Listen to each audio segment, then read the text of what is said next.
Welcome to Positive Disintegration, a path to authenticity. Before we begin, I would like to issue you with a content warning. The following episode may be distressing for some people as we discuss the topic of suicide. Due to the nature of what we discuss, we will split this topic over two slightly smaller episodes because, to be quite honest, while it is a very important topic to address, it is a lot to take in. So this is part 2 of our two-part conversation with our guest, Stacey Freedenthal.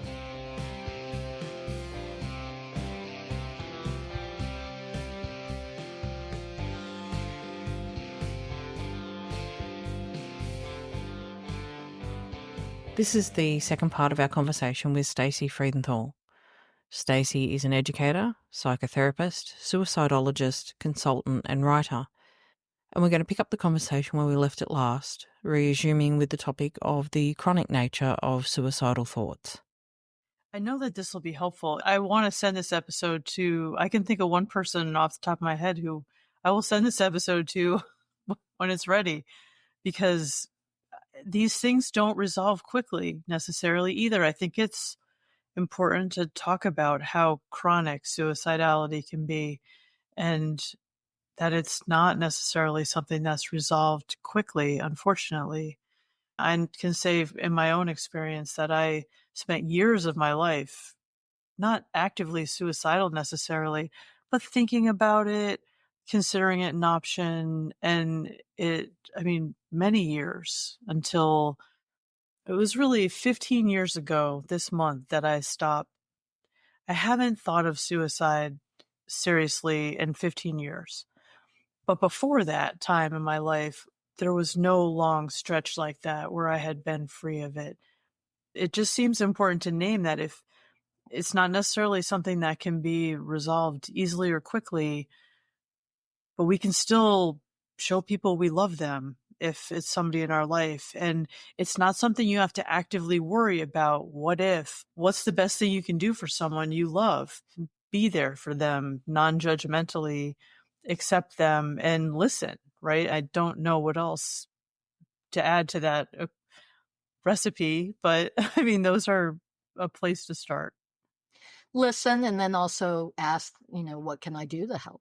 Yes. And they may say nothing, but maybe you see that like their place is a mess and they're overwhelmed by all the laundry strewn everywhere and the dishes piled. And you could just say, well, you know what? I want to help you out a little here. And you could start doing things for them. Being with someone, helping them with day-to-day things can be more valuable than people realize. And Chris, you mentioned before the police. So I just want to be clear. A lot of people think that if someone says they have suicidal thoughts, that you should call 911.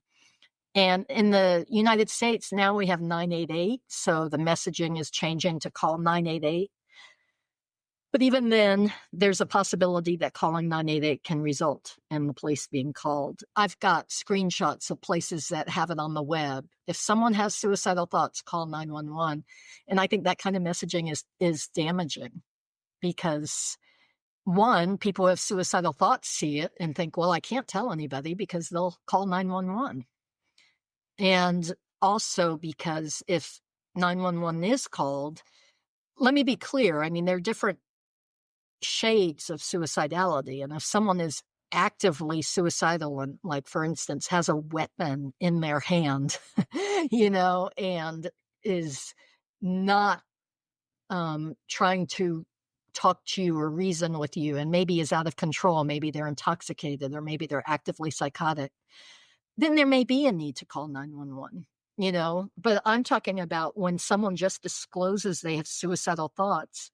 I think the best thing you can do is show that you want to listen and not that you want to push them off to somebody else to try to fix the problem. And I appreciate what you said too about chronicity, because I think there's two kinds of chronic suicidal ideation that I see a lot in my practice. And one is the person who first thought of suicide when they were a kid and never stopped. And they've been dealing with suicidal thoughts ever since then. Sometimes, like you said, less intently than others, but it's always an option in their mind.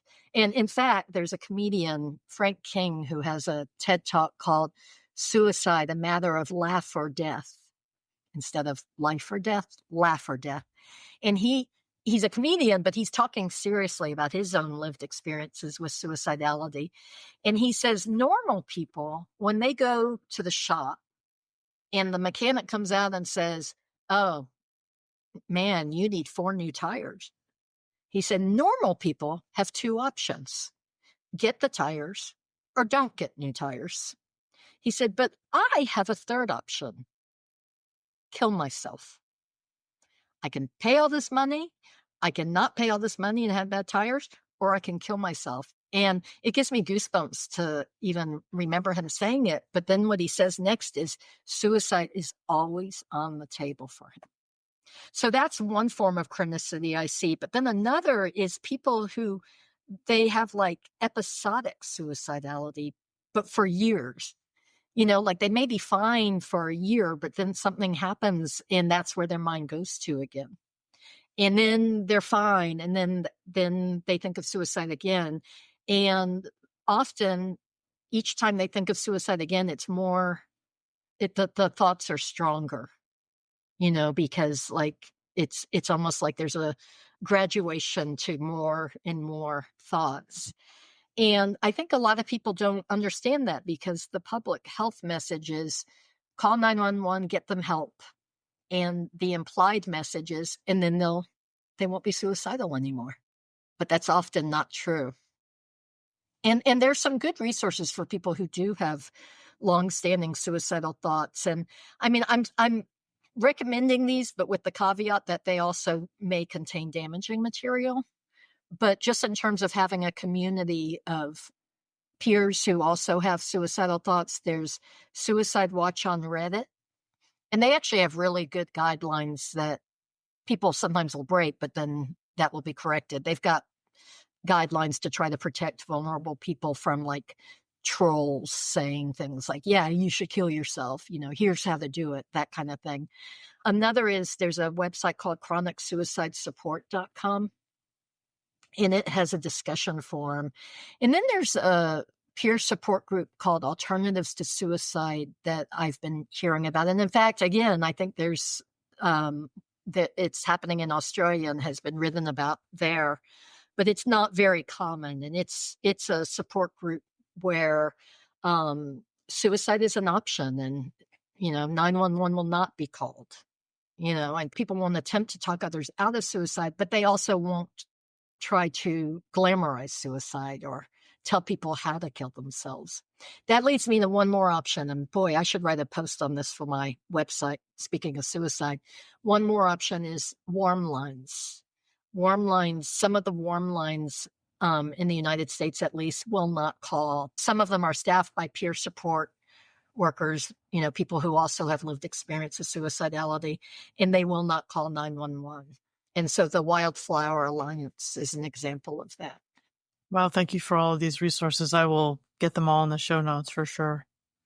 I'm going to share something which is probably going to either make me cry or throw up. So let's see how this goes. But when you were talking about the chronic nature of some of these thoughts, and Chris, you were saying how long it takes you to get away from it. And that was certainly my experience. Even after I'd stopped attempting, even after I'd resolved that I wouldn't, I still had these awful, horrible, horrible thoughts. And whether, like, it occurs to me that whether or not someone's actively thinking about it, or they're thinking about it and not admitting it, or they're not actively thinking about it, whatever it is, they're still sitting in that same mud, right? And a few years ago, when I was in the process of moving house, I found one of those letters that I'd written. And it wasn't a goodbye, cruel world letter as such, but it was one of the ones that I'd written in the hopes that I wouldn't wake up. I'm like, maybe nature will take care of this for me. And, I just won't wake up one morning. The way I spoke about myself and my pain, it was so bad and so black and so bleak that it shocked me. And reading it just brought me to tears because I couldn't believe that I had been that person, and this letter was dated so long after I'd thought I was past it, and that amount of pain and feeling worthless and feeling like you're a burden and feeling that you're not connected with anyone, like the depth of the loneliness and the despair, you wouldn't want to wish that upon anyone. And does it matter if a person tells you they're actively trying to attempt it or not? The fact of the matter is that they're sitting in that dark, terrible space. And sometimes it makes me think that whether they say yes, no, or they've got a weapon in their hand or whatever the circumstance is, maybe that doesn't matter so much as the fact that we know that those people are in incredible pain. We should try to connect with them, whether or not they're looking for an escape anyway, because that's the most awful place to sit. And if I can read those words that came out of my own hand and have it shock me, like if you've never been in that space, it will blow your head apart, like about how toxic and horrible and depressing that place actually is. And I wouldn't, as I said, I would not wish that on anyone. Absolutely. There's a documentary, I think it's on bipolar disorder, and there's a British actor and he interviews somebody who was in so much pain emotionally that he stepped in front of they call it a lorry there, and the truck hit him and he broke all these bones. He needed all the surgery. And he said, none of that hurt as much as what made me step in front of the lorry, which just gives me goosebumps. And there was something you said, Emma. Well, it's just, you were talking about that the answer of, do you have a plan? That the answer may not be as important as the pain the person is experiencing. And I have absolutely observed this, that and there's a suicidologist named Dave Jobs, and he's created CAMS, the Collaborative Assessment and Management of Suicidality. And he talks about this. He says, we can't just focus on suicide as the problem. He says the problem is that people are in pain. I mean, obviously it's a problem that people die, but there's also a problem, minute to minute. In the United States, 16 million people in a given year seriously consider suicide. And those 16 million people have experienced something. And again, it may not be pain per se. It might be that they don't experience pain. They feel completely numb and they wish they felt something. Suicide is complex. There are different things. But we need to it's not all or nothing, like that, we need to prevent suicide. I think what we need to prevent is suicidal suffering the best we can. And what I want to say about that is, like, I myself had experienced in my 20s where, like, there was like this hierarchy. I finally decide to tell a therapist what I'm experiencing. And then it's like, do you have a plan? No. Okay, well, moving on. And it's like, but wait, is that really? Because I just told you I have suicidal thoughts. And I really urge my students that if they ask someone if they have suicidal thoughts and the person says yes, I urge them to not respond with, do you have a plan? But to say something about the gravity of what they just shared.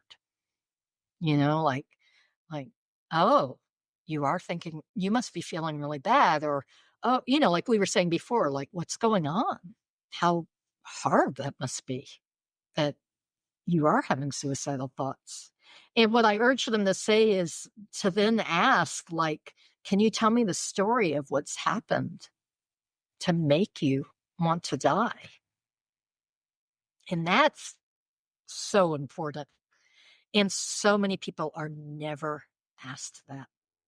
They're never, they might be asked why, but like in this kind of perfunctory way, like about reasons for suicide, but they're not asked to say it in their own words. what their story is. And even when I say this in presentations, almost every time someone raises their hand and says, I don't have the time for that. Wow, that's terrible. Because they think that if they ask someone to tell their story, that it'll take hours. Well, what if it does? Yeah. So what? That's a good point, too. Well, I'm just saying, I mean, I have time for someone to tell me their story of how they got to a point where they wanted to die. But that's me. That's a good point. So, but this hierarchy that I was talking about. So as I got more and more unstable in my 20s, I'd see this progress where somebody would say, do you have suicidal thoughts? Yes. Have you made an attempt? No. Okay, moving on. Okay, then do you have suicidal thoughts? Yes. Have you made an attempt? Yes. Did you almost die? Like, did you have to go to the emergency room? No. Okay, moving on. It's like people are asking so they can know how much they need to worry. It's not a call center fucking decision tree. Do you have your account number? Yes, no. Like, have you tried turning your laptop on and off again? Like, that's not how this works. Sadly, for some people, it is how it works. I tried to volunteer at a suicide hotline in a city I won't name, and I went to the training and the orientation, and I learned that you had to answer the phone by saying, "Hi, my name is so and so. I'm happy to talk with you, but first I need to know if you're having thoughts of suicide." And I could not do that. To me, that was one step short of an answer of what you're talking about. If you're having thoughts of suicide, press 1. If you're having thoughts of something else, press 2. And I just couldn't do that because I thought it was dehumanizing. Yeah, it feels so prescribed or inauthentic. Because you spoke about Dabrowski's medical thesis, obviously. Can you draw for us just a little connection between this and disintegration, as you see it? Well, that's a great question. When Dabrowski even talked about suicide, he talked about levels of suicide because he talked about levels of everything. So he talked about the difference between somebody who dies by suicide impulsively, maybe because they were spurned by a lover or something, right? Like, just as an example, makes an attempt, as opposed to there was a Polish man who died with children in the gas chamber in a concentration camp. He didn't tell them, that he was taking them to their death, but went in with them to comfort them and died by suicide. Like, that to him was a different level of suicide. So he talked about not only the various conditions of suicide, but the different levels of suicide and what would lead a person to do it, at these various places or types of development in their lives. A unilevel disintegration that leads to suicide looks different than a multi-level disintegration and suicide because they're coming from different places, different motivation. So yeah, I mean, it's complicated. I think that for him, this was part of how he was making sense of the world and people's response to pain and suffering.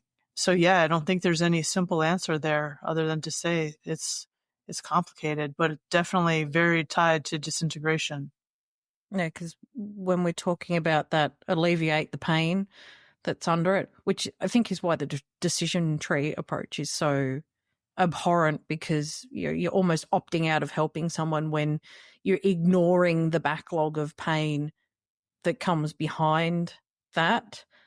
I suppose if you are going through disintegration and that is causing pain, because that's what it's all about, let's face it, if it goes negatively or if you're sitting in it for too long, then here's the risk of building up like a backlog of pain that gets to the point where you're almost at the pressure valve situation. Yes.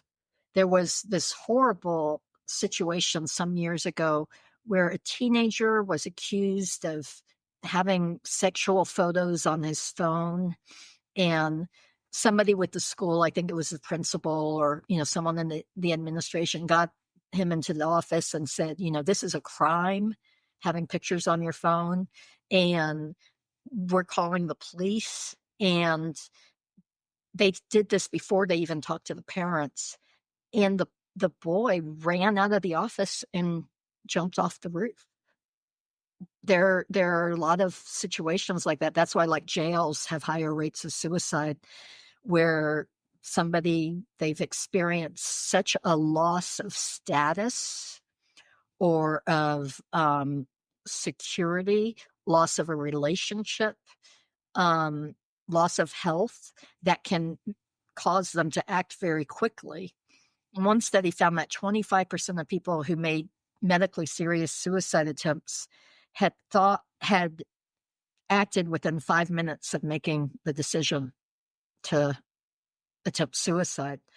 But then you have the people who think it out to every detail and think about it for, weeks, months, years, leave detailed directions for their loved ones. So there's this spectrum of impulsivity, and I think that's what you were referring to in these different levels of suicide. There are all these factors involved in our lives. It's interesting because, like, now I'm thinking about the fact that, I think I talked about this when I did talk about my attempts in episode 8, but they were impulsive for sure. It was like I just had reached a point of, like, I'm going to be homeless and I don't know what to do. I'm going to kill myself. But it really betrayed the fact that I had thought about it so much in my life. I was one of those people who started thinking about it as a child, and then, I don't know, well, it was 15 years ago. I was like 36 when I finally stopped thinking about suicide. Those impulsive attempts when I was in my 20s, could have killed me. Like, it's interesting to even think about, I don't know, like, just the lack of control in those moments. If I had been sober, I'm sure it would have been less impulsive, but I wasn't. I was also using drugs too much and alcohol too much at that time in my life. Like, there are all these factors. So, but I only have one question left that I really wanted to make sure I asked you. There's been changes in suggestions in how we should talk about suicide. And one of the things is to not say committed suicide. And I wonder if you could just speak for a moment about the change in language and, why it's best to not say that someone committed suicide. Yeah, it's hard because it's a habit. People have been using that phrase for so long. But we've heard from a lot of people who either lost a loved one to suicide or who had suicidal thoughts that makes it sound like a crime, because the word commit is almost universally used with negative things. You commit a sin, you commit a crime, you commit murder, you commit theft, you commit burglary. For people who have certain morals, committing adultery is considered bad. And you could say you commit a good deed, but nobody talks like that. That's not natural. So the idea is to not lump suicide in with all these overwhelmingly morally, for lack of a better word, bad things. And then some people, they recommend saying completed suicide, and I hate that. I would rather say committed suicide than completed suicide, because completing something is good. Like at my university, students get an incomplete if they're if they're not able to complete the class and they have a reason to not fail it, they get an incomplete. But then if they don't complete it within a certain amount of time, the incomplete changes to an F. So completed suicide to me makes it sound like almost a goal, like that it should be completed.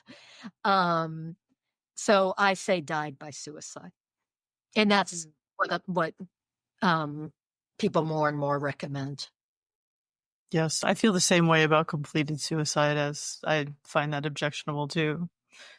But thank you that you said that so well. Thanks. And I feel like I'm just trying to point this out. I've been really on, like, my own personal mission to improve my language, be less ableist, which is a different tangent, but I'm trying to be careful with my language. So I thought we'd point that out and kind of explain it. So thank you. You're welcome. And not everybody agrees. I mean, I saw an essay by somebody who had a family member die by suicide who said, if I want to say committed suicide, I'm saying committed suicide. I don't find it objectionable. And frankly, I think she has the right to say whatever she wants to say.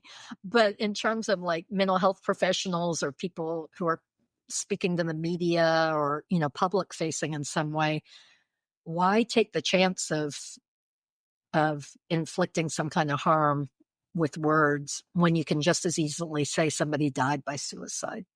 Emma, I just am thinking about what you said before about that note and how hard it was for you to read it and how we can forget that we're in such a dark space. And then when you read it, I imagine you felt some compassion for younger you.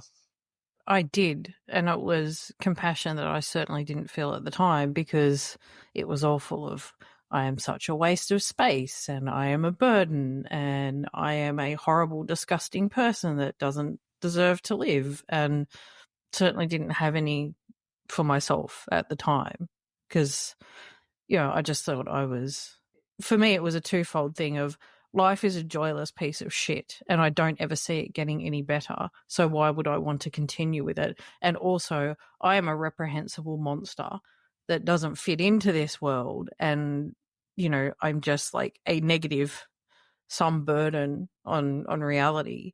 And yes, I did have compassion, not only for thinking, shit, kid, you weren't actually that bad. Like, honestly, you were trying your best and you were struggling and you did so many things that were not a burden on anyone, but also for how easy it was for someone who had, prior to that, arguably been happy-go-lucky, kind of had life goals and all this other stuff, prior to that sort of starting up.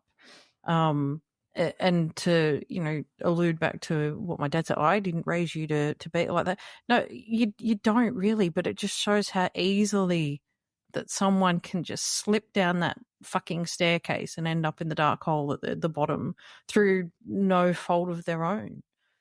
Like, it's not like I was actively trying to be depressed and feel like shit.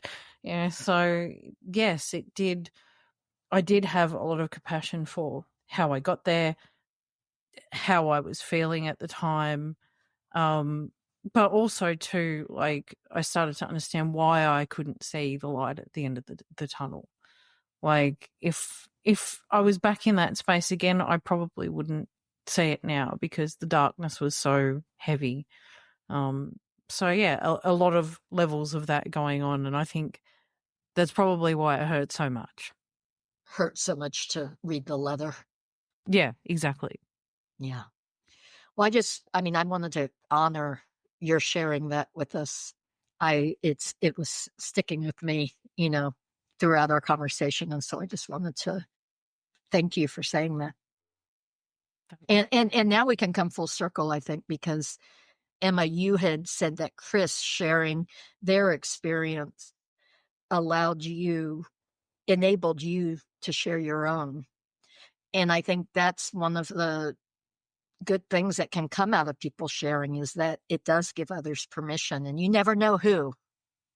You never know who's going to hear it or be touched or make that change.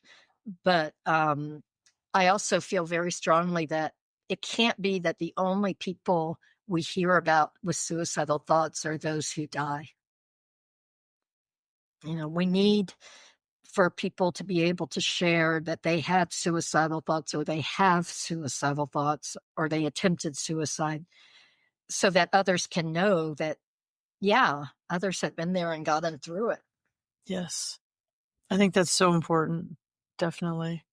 And yeah, thank you, Emma. I just want to say too, how glad I am that you shared that with us. And I don't know, I'm happy to be here in this conversation with both of you tonight. I mean, I knew that this was such a heavy topic, and yet I knew that we could do it justice without it feeling, I guess, like too much. I worry sometimes about tackling things like that are so heavy on the podcast, but I also have faith that when people listen to us, like we've gotten we've gotten feedback from people about how powerful it is to listen to us. There's something about this medium that allows people to feel like a sense of belonging while listening to the podcast. And so it makes me want to have hard discussions or tackle difficult subjects, because I think that it lets people feel seen and recognized in our words in a way that's really beautiful. To be honest, like, I'm not just sharing for people who might be feeling that, because, as you said, Stacey, it's so important for people to see that, hey, this could turn around, and like your suicidal thoughts don't necessarily lead to, for want of a better term, a dead end, right? There's not just like this is a one-way street and there's no turning this around, because there is. But it's only when people sort of go, fuck the stigma, I have to say that this was me at one point. But it's also for people who have been through that and maybe are sitting under the stigma and they're still hiding and they're not out of the closet and they've moved beyond it, but they're still in that place of every time they think back about those times, they're going, fuck, and all the shame just falls on their head. It's important, I think, to allow people to heal that part of themselves and their past. And like you said, have compassion for past self who wrote that shitty letter. And so I hope if you are listening to this and maybe you're in that situation as well where you've moved beyond it, but you still feel shame about it, that it can show you that you don't have to necessarily feel that shame anymore and you can let it go. And for the record, just because listeners won't see it, I cried. I didn't throw up. My keyboard is vomit free. There's a website called livethroughthis.org. Chris, are you on that? I am. Yeah, my story's on there. Yeah.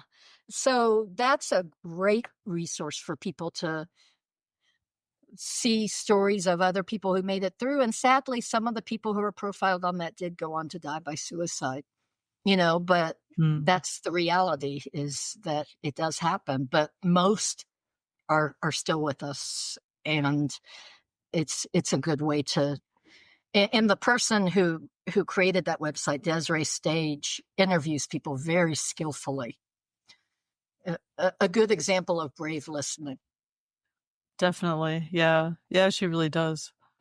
Sort of to round this out, I guess since all of us have had this experience, what would be, like, if you had to say one thing to people that were out there that were in the bottom of the dark stairwell at the moment, what would it be? What would be your message? I mean, I'd love to do active listening with all our listeners out there, and show compassion that way. But unfortunately, podcast is kind of a one-way conversation in a form. But is there anything that you'd want to say to people that are sitting at the bottom of the staircase? Well, I'll share a time when I had intense suicidal thoughts, and I talked to a friend who also has had suicidal thoughts, and I messaged her on Facebook, and she messaged me back, and she said something to the effect of, the one thing I'm sure of in this life is that feelings change, and the way you feel right now is going to change. And I realize it's a paradox, like you said, that's not active listening. But once you have listened to somebody and gained an understanding, those kinds of statements can be useful. And if they're not, then you can explore that with the person, But that was very useful for me. When she said that, that became my mantra for the next few days. This will change, this will change, this will change, which I realize sounds like this will pass, this will pass. But that's what helped me get through it. Was just, it hurts like hell right now. It's horrible. I hate it. I want it to stop, and it will change. And it did. Yeah, that's legit. It does. I feel like I used to tell myself something similar. I'm trying to think of what I would say to somebody, and the only thing that I can really think of in this moment is, like, you're not alone, That's just where I That's the best thing I can think of in this moment. That's a good one. How about you, Emma? That's a beautiful one, actually, Chris. Thinking about what I said about being a monster, stop thinking about the happiness puzzle backwards. If part of your pain comes from not fitting in, like we think we're going to be happy if we mold ourselves into something we're not in order to try and fit in. And that's the opposite of personality growth and positive disintegration and being authentic. When you learn to be more you, that way lies authenticity and happiness. And yes, some people may not like it, but you will find other people that are like you. So you're not a monster. Stop trying to fit in, be you, and you will find where you do fit. That's beautiful too. Yes. I had an image of you are not a monster, like that really lends itself to like a t-shirt or a sticker or something. Which then leads me to another phrase that I really like, but it sounds really trite in certain contexts, but don't believe everything you think. Yes, I love that. It took me forever to learn that in my life. It's easier said than done. Yeah, thank you again for joining us. And thank you again for having me. And this has just been a really good conversation. So I'm happy to have had it with y'all. Me too. It's neat for me thinking that, we were in class together all those years ago, and it really makes me want to look up. I know I wrote a paper for you because I was absent, and I had to like write the paper because I was absent. And I know I did it about sexism and borderline personality disorder. And I've been thinking, I really want to look it up and see what I wrote because I'm curious. Well, and then that leads me to one more phrase that maybe I would say to the person in the blackness, and that's that you never know. Yes. You never know how life is going to surprise you. Like when you were in my class, would either of us have ever foreseen that? No, I wouldn't. So you never know. I love that. Thank you so much for this, and thanks for giving us a whole shitload of very helpful and sobering information, because I think our listeners will get a lot out of this conversation. And thank you to you too, Chris. Always a pleasure. Thank you. It is always a pleasure. And thank you, listeners. We always appreciate you being here. Thank you for sticking with us through what was no doubt a very difficult conversation for some of you. And we're really glad that you're here. Continue your path to authenticity through the links in the show notes. Subscribe to our Substack newsletter for stacks of cool things delivered straight to your inbox. Explore the Dabrowski Centre, email us, or join us on social media. And don't forget to show your love by liking, subscribing, grabbing some positive disintegration merch, or leaving us a rating or review on your podcast platform.